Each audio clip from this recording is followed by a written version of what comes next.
19 जून 1966 रोजी शिवसेनेची स्थापना झाली होती हे तुम्हाला माहिती आहेच. पण 6 दशकांमध्ये शिवसेनेने एक प्रादेशिक पक्ष म्हणून राजकारणात ठसा उमटवताना संपूर्ण जगाचंही लक्ष वेधून घेतलं आहे.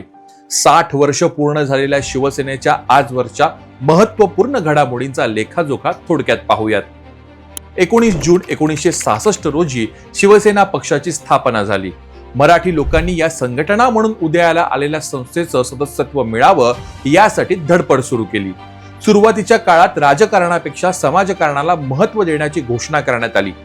30 ऑक्टोबर 1966 रोजी शिवसेनेचा पहिला दसरा मेळावा झाला. शिवाजी पार्कवर झालेल्या या मेळाव्याला मोठा प्रतिसाद मिळाला. प्रबोधनकार ठाकरे यांनी "हा बाळ मी आज तुम्हाला दिला" असे उद्गार काढले. मिलमधील नोकरी सोडून आयुष्यभर कामगारांच्या लढ्यासाठी संघर्ष करणारे कमांडर दत्ताजी साळवी हे शिवसेनेचे पहिले शिवसैनिक ठरले. शिवसेनेचे पहिले शाखा प्रमुख म्हणून ज्यांची नियुक्ती करण्यात आली होती ते नाव म्हणजे विद्यमान मंत्री छगन भुजबळ. त्यानंतर शिवसेनेने थेट निवडणुकांच्या मैदानात उतरण्याचा निर्णय घेतला. ठाणे नगरपालिकेची निवडणूक 13 ऑगस्ट 1967 रोजी झाली. त्यावेळी शिवसेनेचे 15 नगरसेवक जिंकून आले आणि नगराध्यक्ष वसंतराव मराठे यांच्या रूपाने ठाण्याने शिवसेनेला पहिला सत्तेचा राज्याभिषेक दिला. शिवसेनेला मिळालेले पहिले महत्त्वाचे राजकीय पद म्हणजे मुंबईचे महापौर पद. 1968 साली मुंबई पालिकेत प्रवेश मिळाला असला तरी सेनेचे पहिले महापौर खुर्चीत बसायला 1971 साल उजाडलं. दादरचे डॉक्टर हेमचंद्र गुप्ते शिवसेनेचे पहिले महापौर झाले. त्यानंतर 1970 मध्ये मुंबईतील परळ विधानसभा मतदारसंघाच्या पोटनिवडणुकीत वामनराव महाडिक विजयी झाले आणि महाराष्ट्र विधानसभेत पोहोचणारे शिवसेनेचे पहिले आमदार ठरले. 1972 साली सार्वत्रिक निवडणुकीतून प्रबोध नवलकर हे शिवसेनेचे पहिले आमदार म्हणून विधानसभेत गेले. 1982 साली ठाणे महानगरपालिकेची स्थापना झाल्यानंतर सतीश प्रधान ठाण्याचे शिवसेनेचे पहिले महापौर झाले.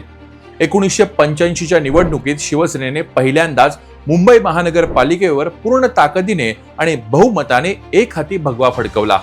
1989 मध्ये मराठवाड्यातील तेव्हाच्या औरंगाबाद लोकसभा मतदारसंघातून मोरेश्वर सावे विजयी झाले आणि शिवसेनेचा पहिला खासदार लोकसभेत पोहोचला. 23 जानेवारी 1989 रोजी मध्यरात्री शिवसेनेचे मुखपत्र सामना सुरू झाले. सुरुवातीच्या काळात सामनामधून बाळासाहेबांची फक्त व्यंगचित्रे प्रकाशित होत असत. 14 मार्च 1995 रोजी मुंबईच्या राजभवनात मनोहर जोशी यांनी महाराष्ट्राच्या मुख्यमंत्री पदाची शपथ घेतली. 1995 नंतर शिवसेनेने राज्यातील अनेक स्थानिक स्वराज्य संस्थांमध्ये आपला प्रभाव वाढवला. ग्रामीण भागातही स्थानिक स्वराज्य संस्थांमध्ये शिवसेना वाढत गेली. 17 नोव्हेंबर 2012 महाराष्ट्राच्या राजकारणातील एक भावनिक दिवस. बाळासाहेब ठाकरे यांचे निधन झाले. शिवाजी पार्कवर इतिहासातील सर्वात मोठ्या अंत्ययात्रांपैकी एक अंत्ययात्रा निघाली. आज 2026 मध्ये शिवसेना आपल्या स्थापनेची 60 वर्ष पूर्ण करते.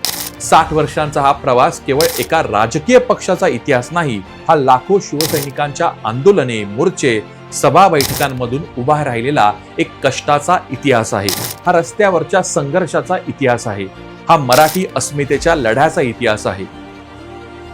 हा शिवाजी पार्क मधून विधान भवनापर्यंत, मुंबई महापालिकेपासून संसद भवनापर्यंत आणि सर्वसामान्यांच्या मनापासून सत्तेच्या केंद्रापर्यंत पोहोचलेल्या विचारांचा इतिहास आहे.